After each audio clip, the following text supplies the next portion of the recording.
Fils et du Saint-Esprit, ainsi soit-il.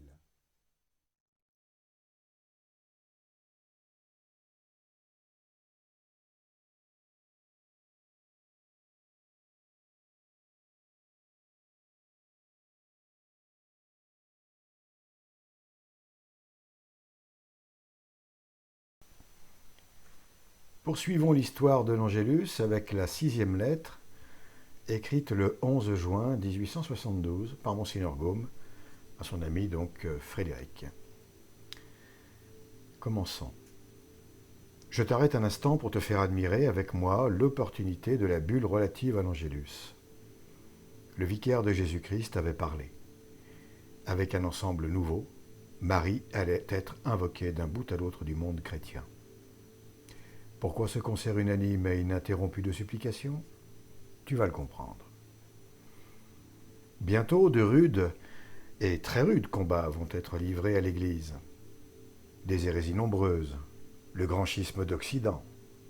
Plus tard, la renaissance du paganisme, avec ses désastreuses conséquences. Enfin, les menaçantes victoires de la puissance ottomane. Toutes ces causes réunies jetteront les nations chrétiennes dans les plus grands périls. En prévision de ce redoutable avenir, la Providence, qui ne tâtonne jamais, inspire à la sentinelle d'Israël d'appeler avec plus de force la Reine du ciel au secours des habitants de la terre, ses serviteurs et ses enfants. Interprète de la Providence, la parole du Saint-Père est comprise. Accueillie avec respect, sa pensée devient la pensée de tous les évêques, et particulièrement des évêques de France. De nombreux conciles provinciaux sont assemblés qui prescrivent la récitation de l'Angélus. En voici quelques-uns. Le concile de Paris, tenu en 1346, sous la présidence de Guillaume, archevêque de Sens, publie le décret suivant.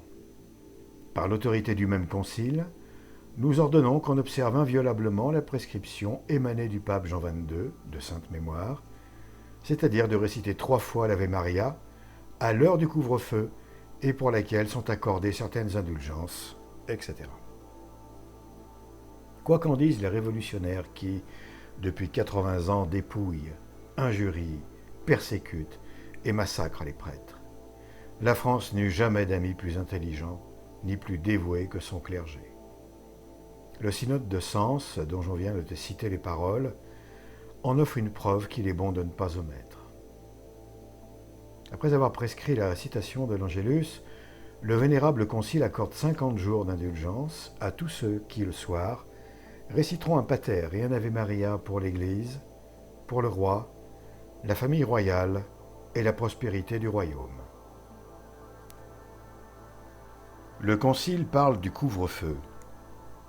Sais-tu ce que c'est que le couvre-feu ? J'aime à te le dire, parce qu'il rappelle le parfait bon sens de nos ancêtres. Dans sa chrétienne simplicité, c'est-à-dire dans sa profonde sagesse, le Moyen-Âge croyait que la nuit était faite pour le repos et le jour pour le travail. Vers les 10 heures du soir, on sonnait donc la cloche de ville pour annoncer aux habitants que le moment était venu de rentrer chez eux. Le couvre-feu sonnait, on tendait des chaînes à l'entrée des rues. Quelques quartiers même fermaient avec des portes. Toute circulation était suspendue. Les hommes du guet arrivaient à leur poste et veillaient sur la sécurité publique. Le silence régnait partout, et riches et pauvres, maîtres et domestiques, veillaient en famille ou dormaient en paix. Les chaînes ne s'ouvraient que pour laisser passer le prêtre et le médecin. Couchée de bonne heure, la population se levait matin. À Paris même, les métiers commençaient à battre au son de l'Angélus vers les 5 heures.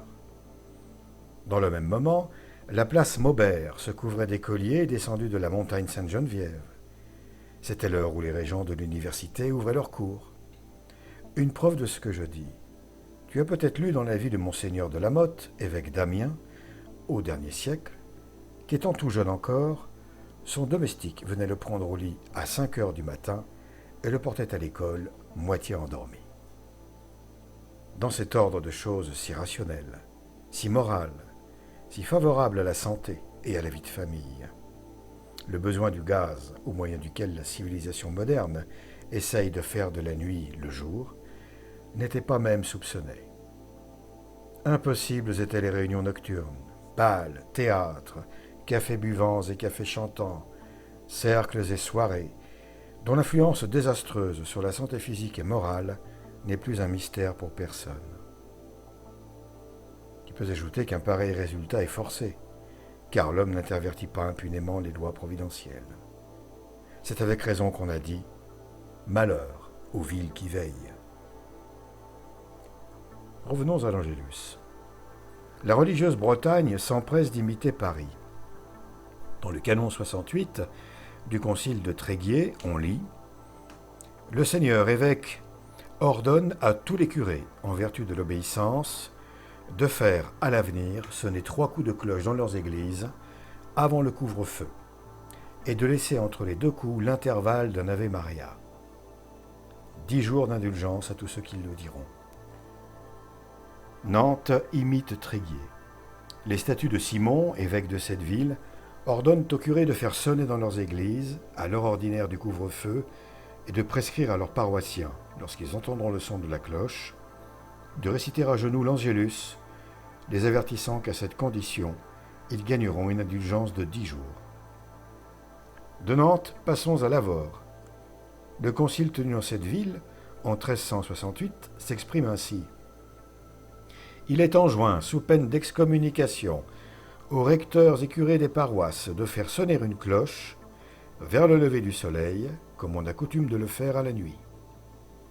Ceux qui alors réciteront, à genoux, 5 fois le pater en l'honneur des 5 plaies de notre Seigneur Jésus-Christ, et 7 Ave Maria, gagneront 30 jours d'indulgence. Ces prières, qui s'écartaient des prescriptions de la bulle apostolique, se réduisirent bientôt à la forme ordinaire de l'Angélus, je veux dire à la récitation de 3 Ave Maria. L'année suivante, 1369, le concile de Béziers ordonne qu'à l'avenir, au point du jour, la grosse cloche tintera 3 fois, et quiconque, de telle condition qu'il soit, l'entendra, devra réciter 3 pater et 3 Ave, et il gagnera 20 jours d'indulgence.